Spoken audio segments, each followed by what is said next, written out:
This is Vermont Edition. I'm Michaela Lafrac. This month marks the 5-year anniversary of the start of the COVID-19 pandemic. During the tumult of those early months, Vermonters repeatedly turned to one man for guidance, Dr. Mark Levine. Back when the pandemic struck in March 2020, Dr. Levine was in his third year leading the state's Department of Health. As health commissioner, he provided guidance on public health concerns like opioid addiction, teen substance use, and lead exposure. Prior to his appointment by Governor Phil Scott, Dr. Levine was a general intern medicine practitioner in Shelburne and a professor at UVM's Larner College of Medicine. With COVID, Dr. Levine's job and life transformed. He was a steadying force through the early days of the lockdown, a conduit of quickly evolving health guidance, and an advocate for the vaccine. Now, at the end of this month and his 8th year in the role, Dr. Levine is retiring. He joins us today to look back on his career and discuss the future of public health in Vermont. Dr. Levine, welcome to Vermont Edition. Thanks so much. Always wonderful to be here. Now, most of your tenure in your role was either during COVID or in this post-pandemic world that we live in now. It's a broad one to start with, but how do you feel about that? Were you hoping or thinking that your role as health commissioner was going to be something different than what it was? Yes and no. I always knew there would be emergencies and urgent situations because that is what public health can be. But I also know that public health is really looking at the long term because so many of the problems we try to solve, so much of what we're trying to do is prevention. So we're looking down the road, hoping some things don't happen as opposed to do happen. So it was sort of a mixed bag. When you haven't had a true pandemic for 100 years, you don't think it's going to be on your watch. Yeah. It's not even in the front of your thoughts. We had a little experience with H1N1 influenza back in the early 2000 teens, but nothing really, we had Zika, little things that sort of erupted and then flared out and didn't become much of an issue. So when COVID arose, it was really so unique. And though I felt a sense of being privileged to be the person who was Commissioner of Health at that point in time, it was also a very intimidating time because we knew collectively as a public health world that this was something that had never infected human beings before. And this was kind of novel. So though we had playbooks for many things, this was a very novel kind of pathogen affecting the human race.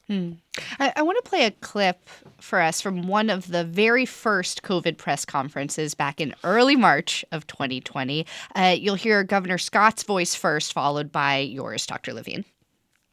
As we face our first case here in Vermont, it's more important than ever for everyone to do their part by following the simple, common sense steps used to prevent the spread of flu. With that, I'll now ask Dr. Levine to give further details. Doctor? Thank you, Governor. Late last night, the State Public Health Laboratory reported to me the presumptive positive test for COVID-19 in a Vermonter. While this is sad news, it is not unexpected.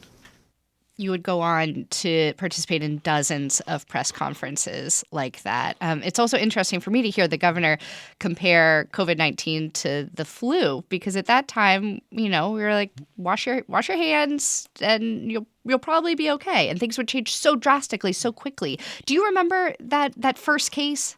I vividly remember that. I also remember not dozens, but literally several hundred press conferences.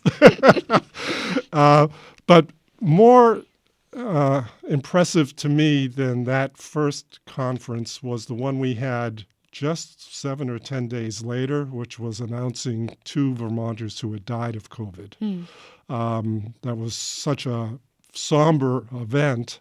And it was really a reality test for everyone, not just those in state government and in health, but people in the public, because all of a sudden that makes it very real. Literally within a week or two of having the first case present, you're starting to talk about people who are already having the worst outcome possible. How did it feel for you to be on the front lines of a pandemic that turned out to be so very deadly? I mean, can you remember what that level of responsibility felt like? Yeah, it felt like it does when you're being somebody's personal physician and you're trying to get a good outcome from whatever is afflicting them, and you want to make sure that they have a vibrant, healthy life ahead of them. And you reminded me of times when I was up in the ICU and there were people who were not going to do well, and you knew they weren't going to do well, and then they tragically died. And it was a feeling of, my gosh, this could happen on a population-wide basis. And so really the whole goal we dedicated ourselves to was trying to prevent as many of those tragic outcomes as possible. And thank goodness, and I say this frequently, we live in Vermont, and people in Vermont were very responsive to the guidance we gave throughout the pandemic. People in Vermont, come to the table with a sort of ethic of protecting your family, protecting your community, your friends. This is the state of town meeting day where we have some civic engagement, and everyone sort of says, it's my role to sort of be there for everybody.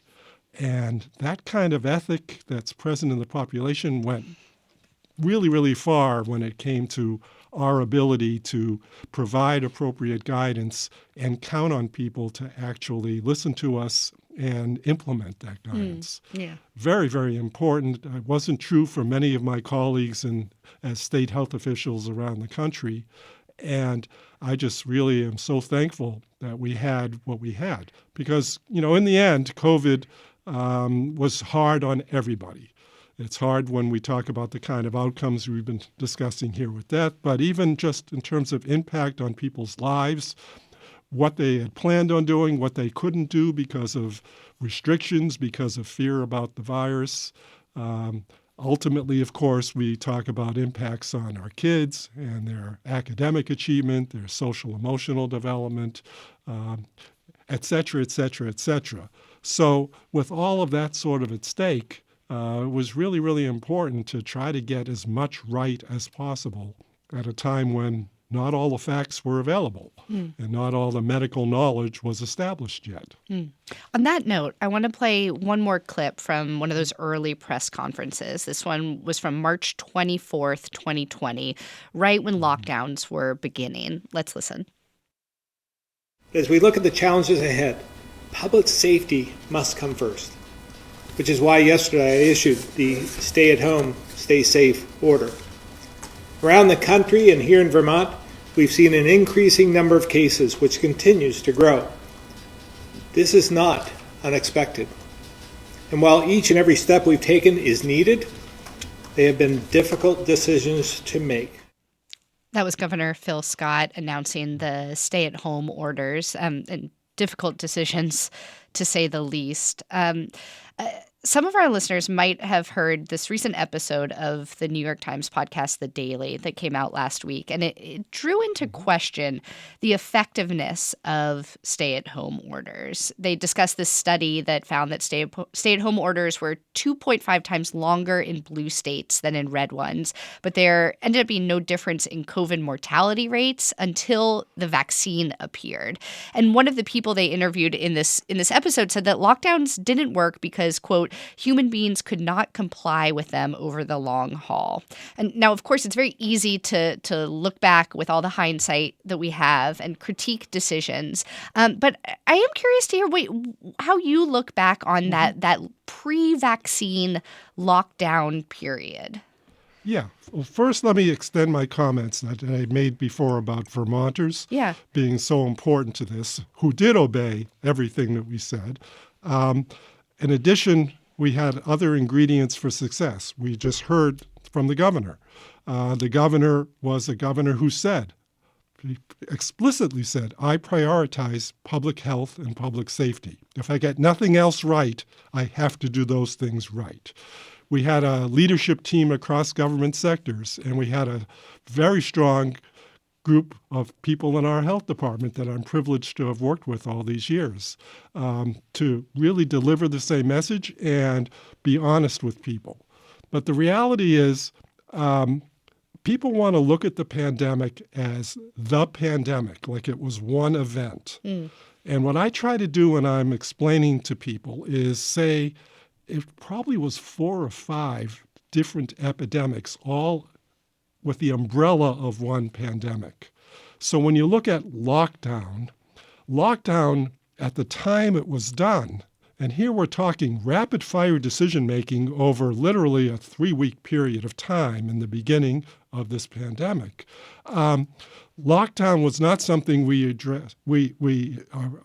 approached cavalierly, and we approached it over a period of time where we made lots of smaller decisions, restricting, bars, restricting restaurants, wondering about should we close schools, should we not close schools. All of those kinds of decisions that people remember were made over a several-week period. And the penultimate one was stay home, stay safe.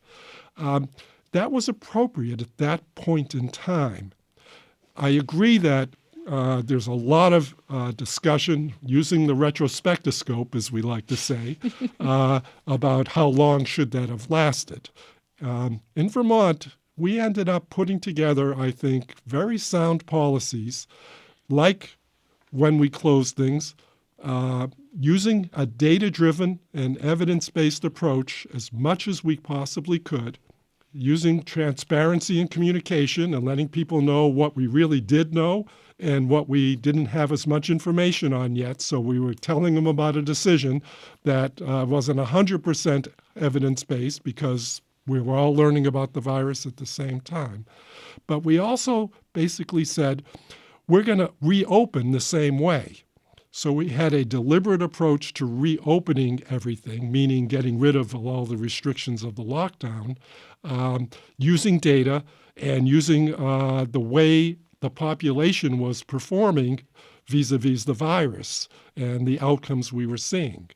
So it was very carefully calibrated. If it went on a little too long, it was because we were being more conservative and wanted to, again, as the governor's comments just revealed, protect public health and public safety to the greatest degree possible.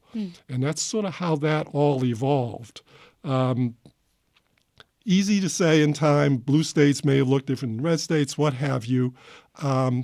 We've done some analyses, and I've compared our state to several other states that had Republican governors, that had the priority of those states being keep the economy open and keep the economy vibrant, and comparing a lot of economic parameters and public health parameters. And it turns out that states that did not protect public health to the degree we did, but chose their economy first, actually had very similar outcomes economically to our state, which you may argue delayed things a little bit in terms of how we reopened all of the aspects and sectors of society. We, on the other hand, had incredibly superb public health outcomes, and some of those other states had devastating public health outcomes when you look at the number of people that died, et cetera. So we feel pretty comfortable about those early decisions that we made. I won't argue about duration or things because, again, we had an approach that was data-driven to try to resolve that. But when people look at the pandemic, they really need to look independently at that great unknown period in the beginning when the susceptibility of the population was high, and then when the various mutations came about, whether it would be the British variant, the South African, the Delta, which was a particularly severe variant, and then this long period of time that we actually are still in with Omicron and newer subvariants, but they're all part of the same Omicron stream, coming to us at a time when the population's immunity is much better than it was early on, and when vaccine suddenly plays a very significant role. Dr. Levine, you came on Vermont Edition a number of times during the height of the pandemic and, in the 2021, 2022 era through these variants that you just listed. You and I have spoken many times, and we've welcomed listeners' calls and questions. And those calls and questions have really ranged in their topics and in the information that people are relying on around COVID and communicable diseases. It's really always striking to me, the variety of questions that we get, particularly around COVID.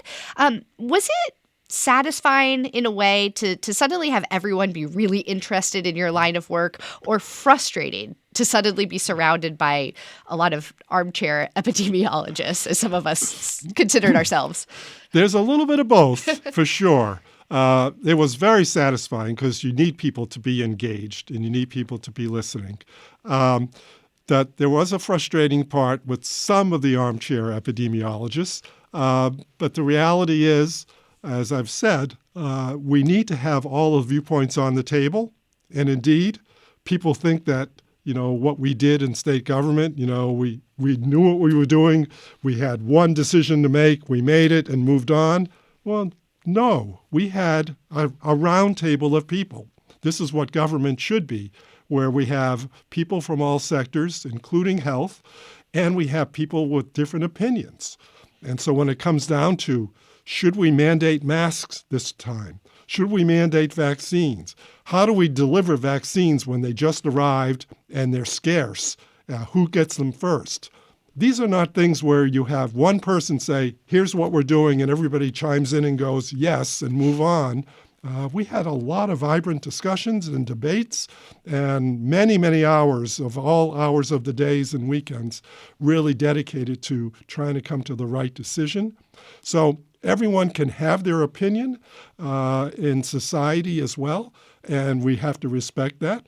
But doesn't mean if we've made a different decision, we're wrong, they're right, or vice versa. It just means there are many ways to address this, and you have to take many factors into play.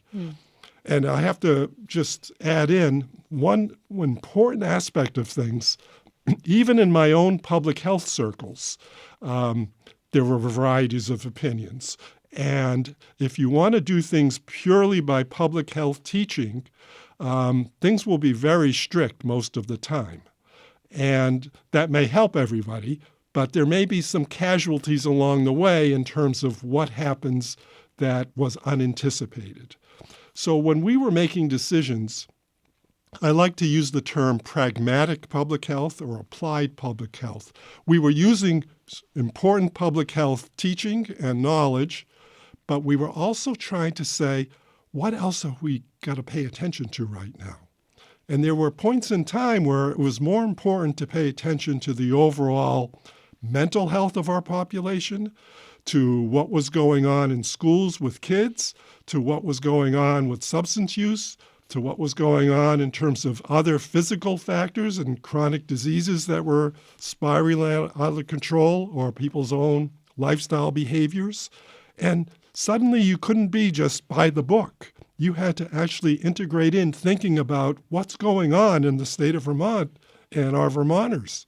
And sometimes you back off on something that you might have been full steam ahead on earlier in the pandemic because it's the right thing to do at that time, because you have to counterbalance all these other factors. We're speaking with Dr. Mark Levine ahead of his retirement as Vermont's Health Commissioner. Jeff from Putney wrote in to say that they're a nurse practitioner and director of health services at Landmark College in Putney. Early on in the COVID pandemic, a group of healthcare providers met with Dr. Levine to discuss the emerging health crisis. This working group was a lifeline for me and other clinicians who often felt isolated while the world was shut down and slowly reopening. I'm so grateful to Dr. Levine for his acumen of infectious diseases, his warmness, and especially his humor. It helped guide me and my team to do the important work of keeping Vermont college students healthy. We also got an email from Julie, who writes, Dr. Levine has an amazing voice. It's calming, courteous, and kind. His explanations are understandable and said without judgment. He should do a podcast. I would listen. Thank you for all your dedication to Vermont and its people. What do you think, Dr. Levine? A retirement podcast? Is that in the cards? Wasn't the first thing on my list, but I could always entertain that. I do appreciate those warm comments, and I'll say hi to Jeff because I see him on my Zoom screen right now just thinking about those conversations. He illustrates an important point that we had so many convenings. We had convenings of physicians. We had convenings of healthcare administrators. We had convenings of pediatricians and the school community. We had the higher education community, all the colleges in Vermont represented, sharing their own experiences and working with us to try to create the best protocols for whatever they needed, whether it was testing, vaccination, how to get kids back on campus and in classrooms again. Mm. Well, I have more questions for you, Dr. Levine, both about the pandemic and other health challenges that our state is facing. But first, we do need to take a short break. More with Dr. Mark Levine when we come back. Stay with us. Welcome back to Vermont Edition. I'm Michaela Lefrak. Our guest today is Dr. Mark Levine, Vermont's Health Commissioner. He's retiring at the end of this month after 8 years at the helm of the state's Department of Health. He led his department through the COVID-19 pandemic and other ongoing health crises, including the opioid epidemic. What role does the health department play in your life? What do you expect of a person in this role? Give us a call at 800-639-2211 or send an email to vermontedition@vermontpublic.org. We have Amy in Cabot on the line. Amy, thanks for your patience. Go ahead. Yes, thank you. And congratulations, Dr. Levine, on your retirement. I'm Amy Hornblass, and I've been trying to get a hold of you for a while, for 5 years now, actually. I'm director of Vermont Stands Up, an organization representing Vermonters who feel that we need to have a thorough cost-benefit analysis of Vermont's COVID response. So as you can imagine, this conversation is just thrilling me, really. As you see, many folks, when they experienced those COVID lockdowns and health measures, their experiences were not necessarily all positive. And there are many harms that we can look at, right, that we should definitely be weighing in the evaluation and following the trends of. But if we just want to look at the tip of the iceberg at the Vermont Department of Health Vital Statistics reports over the past 5 years, they're available through, I believe, 2023. And you can find them on the Vermont Department of Health Amy, I'll just website. ask you to ask a question to Dr. Levine. So when we compare the death statistics over time, we see that in 2020, there was a dramatic increase in deaths, very dramatic. You can see it in the chart. 505 more deaths than usual, than the year before, and only 144 of those were attributed to COVID. So we know those measures, could cause a lot of other effects. But then in 2021, it continued with another 419 deaths, which brings us up to over 900 extra deaths. And in 2022, it continued to rise by 92 more deaths. And so, I'm just curious, and these Vermont deaths continue to rise while you can see that the U.S. average has dropped. Amy, I'm just going to jump in so that Dr. Levine can respond. I think we understand the gist of your concerns there and a request for more information about the statistics from those early days of the pandemic. Dr. Levine. Yeah, so we actually have an interest in just that topic and looking at deaths to see how different or similar they were compared to other times.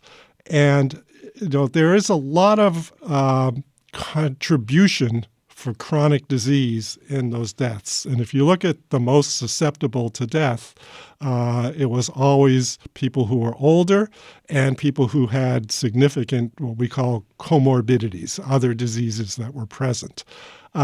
So the analysis, we have actually done some. We actually don't have enough deaths to make everything statistically sound as we'd like to, compared to looking at the population of the whole country versus the state. Oh, because Vermont's population is so small. It's so small. Okay. But the reality is, in the continental U.S., the death rate from COVID in Vermont was the lowest of any other state, which is an important thing to go by. Regarding my previous comments, the cost-benefit analysis not only looks at the cost of these interventions on do you live or do you not live, but it's also economic indicators. It's also academic and school-age kid indicators. And it's also the indicators about other diseases that got exacerbated. So there's a whole host of factors that have to be weighed in this, and it's a pretty complex analysis, actually.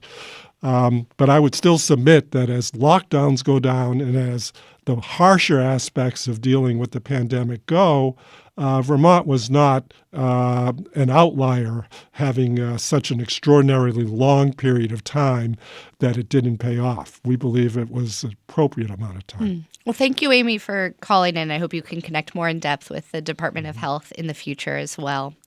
I want to shift us a bit, Dr. Levine, from the COVID pandemic, which I'm sure will come up again, but towards the opioid epidemic, which has been going on long before you stepped into this role and unfortunately will continue long after. A listener named Leslie asks, do you consider opioid use intervention as urgent an issue as COVID-19 was? Oh, always. Yeah. Yes, absolutely. When there are people that are dying from something that might be preventable, that raises it on the urgency scale.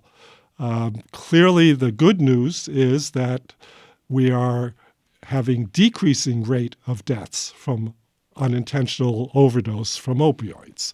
Can I add some data there? In 2023, around 230 people died from drug overdoses in Vermont. And preliminary data from last year shows that number dropped to 170 between January and November 2024. But the health department hasn't released final statistics for 2024 There are still yet. some cases that are pending. Yes. But it will be less, guaranteed, and probably less than the 3-year average as well, which is important. Whole host of factors responsible for that. Vermont isn't the only state, though not every state is having that decrease, but it's not the only state. So a lot of people are chiming in about what are the possible reasons for that. A big, strong one, of course, is what I've called flooding the streets with Narcan, with the reversal drug that can help save a life. There's a lot of interventions in what we call harm reduction that try to keep people safer. All of our years during the pandemic especially, when we look at who died from an opioid overdose, it was always people, not always, but predominantly people who were at home and were alone.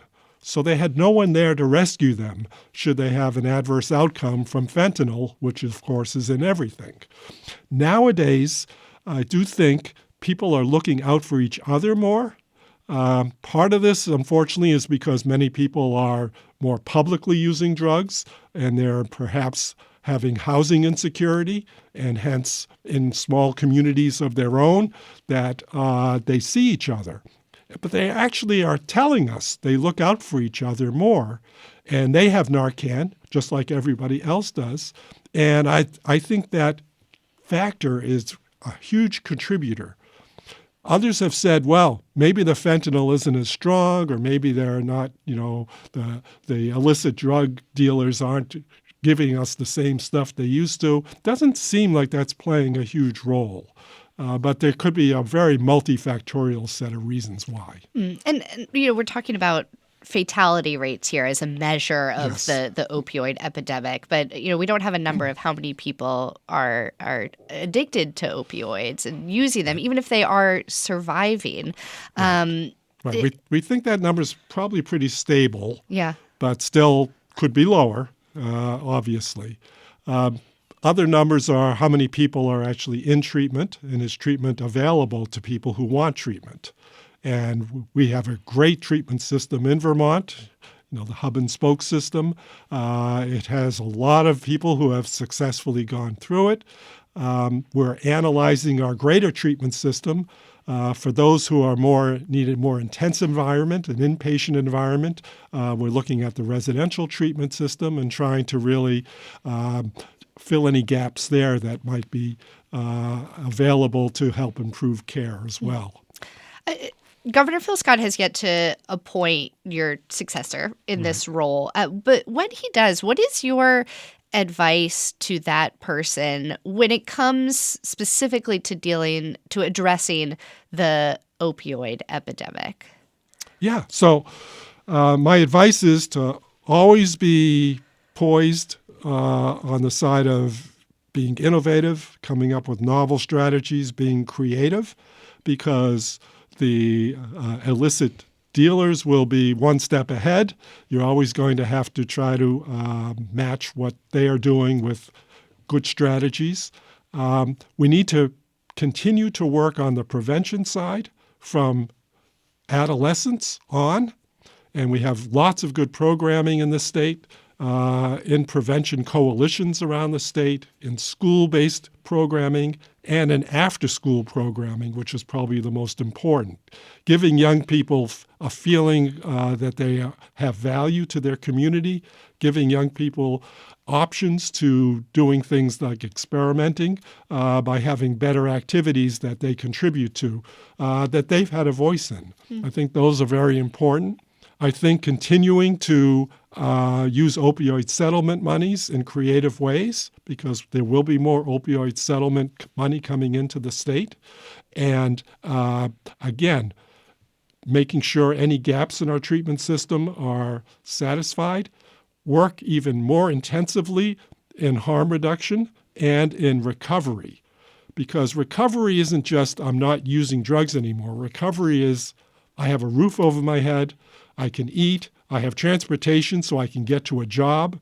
I've had workforce training if I needed it to get back into the workforce. All of those supports. And those are the things we're working on right now to try to really enhance, because recovery is more than just abstinence from a drug. It's really, what kind of life can I lead now and get back that I didn't have because of drugs.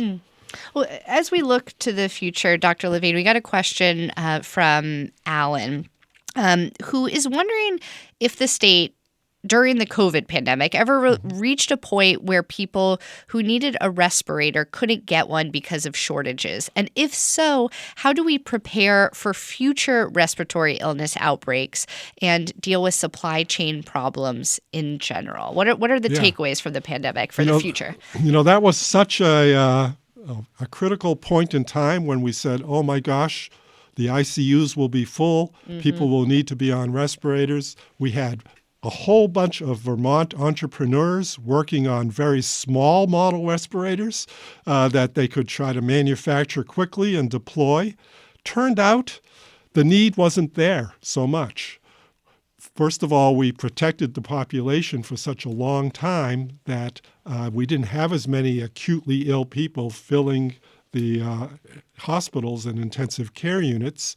We also learned in the care of patients, we meaning health in general around the country, how to manage people better so that they might not get to the point of needing to be put on a ventilator. There are lots of non-invasive and drug means to try to work on people to prevent you from getting to that point in your course that's that severe. So the thing we learned is we can quickly energize and activate a whole bunch of technical and entrepreneurial resources in Vermont. It seemed like we could turn that on as quickly as we needed to, so that if it became a need, we had it. Just like when we tried to deal with how do we test for COVID, how do we have enough supplies to test for COVID, how do we increase our workforce for contact tracing, how do we deploy the vaccine and get it into as many arms as quickly as possible. We had cross-sector help all across Vermont. Volunteers, EMS services. We had retired medical people. Everybody pitched in. And if it came to that point again, I have no doubt that we would have the same really vibrant response from our workforce and from our public. Let's pause here for one more short break. We'll take more of your calls when we return with Dr. Mark Levine. This is Vermont Edition. Stay with us. Welcome back to Vermont Edition. I'm Michaela Lefrak. If you're just joining us, our guest today is Dr. Mark Levine. He is retiring at the end of this month after leading Vermont's health department and, in many ways, the state through the COVID-19 pandemic. Prior to becoming health commissioner, he was a UVM medical school professor and had his own general internal medicine practice. We got an email from Karen in Moortown who writes, Dr. Levine was such a steadying, comforting voice during the pandemic shutdown. Once I saw him in the State House and I said, "Oh, Dr. Levine, it's so good to see you," as I walked by. Then I thought, he has no idea who I am. So I went back and said, "I just feel like you have been in my living room these past years." And he graciously responded, "I understand." We were privileged to have him as health commissioner all that time. I'm sure you get that a lot, Dr. Levine. People saying, "I feel like I know you." And you maybe say, "I probably have talked to you more than I've talked to my own family." During the pandemic. I continue to hear it to this day, actually. Yeah. And being out in public can be a challenge. But you're also quite tall, so I think people can't spot you. It's hard to hide. Even in the time of masking, it was hard to hide. But I do always want to say what I will say to you, that nothing that I did could have been done without the workforce I have in the health department and without the workforce we have in state government and with the governor being who he was. Well, let's take another call here. We have Roberta in Chittenden on the line. Roberta, go ahead. Thank you very much. And thank you, Dr. Levine, for everything you have done for we Vermonters. Despite the CDC's approval and recommendation, 65 and up cannot get a second dose or booster of this season's COVID vaccine because Medicare cannot pay for it until the FDA approves it, which it hasn't and doesn't seem likely to occur soon. My sources are both my pharmacy and a human employee at Medicare who had to put me on hold to check on this. I've reached out elsewhere. The only result so far is playing phone tag with Senator Sanders' office. My thinking is that perhaps the best route to rectify this as quickly as possible might be for Attorney General Charity Clark to spearhead a lawsuit with other AGs. Roberta, I'm going to jump in here, and I hear you, and I know Charity Clark has been filing many lawsuits against the Trump administration right now. I'm sure there are more to come. I don't know the specifics. I don't know if you do, Dr. Levine, of the approval of another booster, but I hear Roberta's larger concern about public health in this time when so much regarding the federal government and its funding is shifting. Absolutely. So one thing that she needs to understand that we're trying to do in Vermont, we have a tremendous vaccine program in Vermont. Vermont vaccine purchasing program that purchases vaccines for children and for adults up to the age of 64. And it's been a very, very successful program. All of the providers around the state are delighted with it. We save a lot of money. We have all the vaccines we need for people's vaccination needs. One thing we're trying to accomplish right now as we speak is making sure that people in Medicare who are 65 and older also can benefit from a program like the one I've described. So you're going to hear more and more about that in future months, about how our approach is trying to improve on that. And that should potentially help the problem that you've presented to us. So public health agencies, though, are rushing to comply with a number of vague directives from the Trump administration in recent weeks, and federal funding for medical research at universities and the National Institutes of Health, the NIH, has been cut. What does it feel like to step away at this uncertain time in the world of public health? It's a very challenging time in public health. Yeah. I don't want people to equate the timing of my stepping away with, I won't have to deal with this now, because it was coincidental, unfortunately. You've done your time. You've done your time. No, I understand. But the reality is, I am very concerned. I have a lot of reason to feel very optimistic about the future for public health, but I'm also very concerned based on who's been appointed to various leadership positions, the fact that there are a number of leadership positions like head of the CDC, head of the FDA, et cetera, that are still not appointed totally, and we don't really have clarity of direction from them.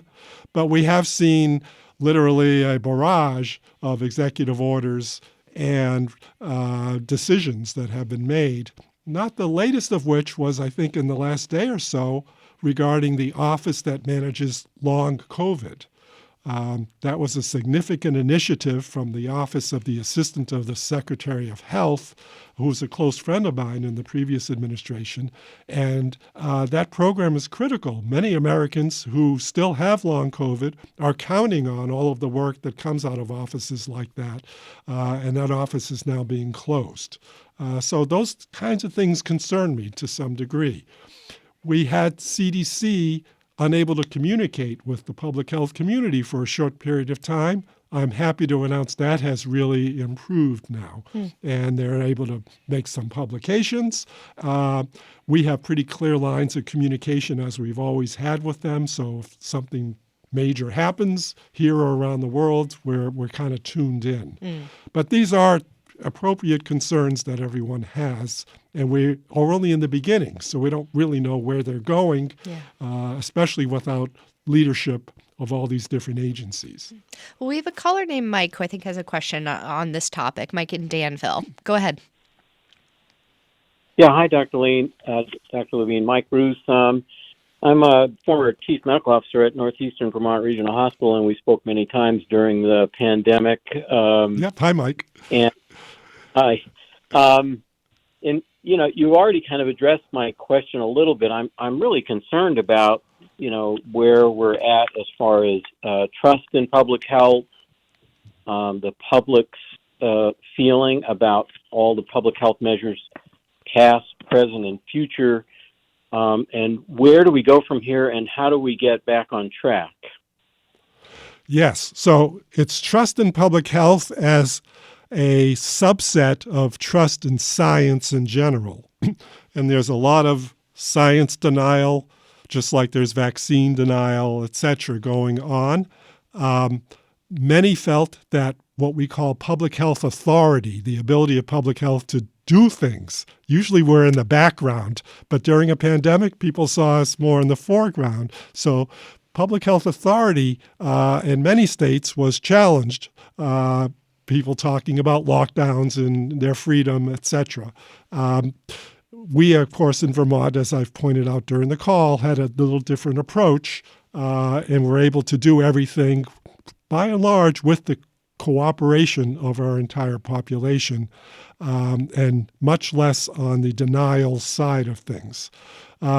This is a challenge because, if at the very top of leadership in the country, we see elements of denial of science, denial of sound evidence that vaccines work and that vaccines harm is not autism or other things like that. You're referring, I think, to Robert F. Kennedy and his boss. Mm-hmm.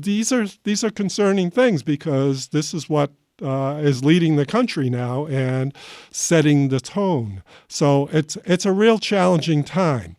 Will it have silver linings? Well, if what RFK says about chronic disease and our food supply gets supported with policies and funding, maybe will actually impact the rate of chronic disease, which is the biggest category that takes up all our healthcare dollars at this point in time. So there could be good things that come of that, but we don't want to see casualties along the way in terms of sound public health practice being questioned. So again, just like during the pandemic, transparency of communication, being honest about what you know and what you don't know, why you made a decision, why a decision may be under question. These are all important characteristics that we exhibited here in Vermont and that I think nationwide people need to really start exhibiting more of. Because in public health, you want to be credible and you want to be right and you want to do things at the right time. And we need to see modeling of that at the federal level. Otherwise, it's going to be every state to themselves. Dr. Levine, you served in this role of health commissioner for 8 years. But prior to that, you had a long and multifaceted career. What do you hope your legacy as a doctor will be? Well, my legacy as a doctor, I think there's a little bit of a fork. On one side of the fork is 3+ decades of taking care of people, working one-on-one, whether it was in the exam room, whether it was in the hospital setting, and the impact I had on their health and the way I communicated with them about their health and tried to achieve good outcomes and prevention, etc. And then on the other part of the fork is this new world for me. I say new, it's been 8 years now, but the world of population health, where I went from one-on-one with several thousand patients at a time to now 600+ patients, all of whom live in Vermont. And for better or worse, I hope I've had very favorable impacts on them, not just in the pandemic, of course, but in all the other arenas that we're involved in public health and across state government. What are you going to do in your retirement? Nothing for a short time.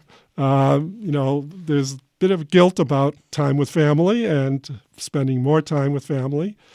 Guilt in that you haven't been able to haven't been able to do as much. My granddaughter, who's now 5, was born a few months before the pandemic. I was actually in their home when she was like 6 months old on the night that everything hit. And my phone was off the hook. I couldn't even have a proper visit. That's early March 2020. Yes. Yeah. And thank God I decided to come home right away because I might not have ever got a plane again to do that. And so, of course, the first couple of years of her life, I couldn't be as involved in a direct way because things were happening here. So more time there for sure, more travel, more time to do some of the hobbies and activities I like to do. And then there will be time, I'm fully confident, to contribute more in public health. But as I'm fond of saying, in perhaps a more focused and less intense way than I do now. Well, let me share a couple more emails with you before we have to go. Nora wrote to us to say that during the pandemic, due to your superior communication skills, I learned so much and felt safer and understood that I could control my situation, which in turn kept others safe. And Damaris in Wilder writes, a word of thanks, especially during the early years of the pandemic. Dr. Levine's daily reports were an absolute lifeline for me, a calm voice of reason in the darkness and uncertainty. I will be forever grateful for his major contributions. Dr. Levine, what does it feel like to hear these words? Oh, it's wonderful. Thank you so much for that. In a way, it makes it all worth it. So certainly, I don't need that kind of reinforcement. I think the call to duty for public health is so high. And the opportunity, and I'll say this to whoever my successor is, the opportunity to be involved in so many positive things that can have a great impact on people's life and health, and ultimately on the state's health. It's been a real honor and a privilege, and they should take that opportunity and run with it. Just making sure that they realize there are way more problems to solve than they can handle at one time, so there will need to be some prioritization, but they should have fun because in the end, any job that you're passionate about should be fun as well as rewarding to all the people that you want to help serve. Well, Dr. Levine, I can't tell you how much fun I have had speaking with you today, and I so appreciate your time over the years on Vermont Edition. Thank you so much. It's been great. Thank you. Vermont Health Commissioner Dr. Mark Levine. That is all the time that we have for today's show. It was directed by Mary Angish and produced by Daniela Fierro. Our call screener today was Rick Barrett. Thank you so much for listening, and we'll catch up again soon.